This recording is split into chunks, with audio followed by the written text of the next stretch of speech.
investigate the Democrats. I can't do these things. See, obviously, that makes Republicans on the Hill a bit nervous that he keeps doing that. Well, it's always someone else's fault.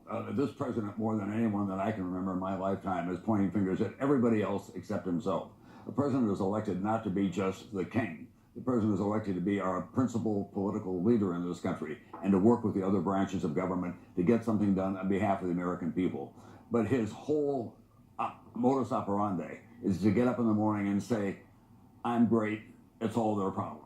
And, you know, even members of his loyal circle, and that's a very much smaller circle these days, say, stop tweeting. We don't need to hear from you anymore. I was out in Wyoming where people are so for him, but they're saying, just shut up for a while. The biggest single issue, in my judgment, in this country, in a macro sense, is how do we bring the country back together again?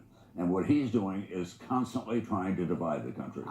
Do you think we can bring the country back together before the Mueller probe ends? I mean, I don't, Peggy. I feel like that sits out there almost as a wet blanket on that issue. I think if at the end of the Mueller probe, people understand it was done not in a showbiz way, in a dramatic way, in a get Trump way, in a the swamp hits back way, but it was done soberly, patriotically, in a kind of moderate way where you're not looking to do dumb stuff. You're doing really serious stuff. They come up with serious conclusions and a serious report.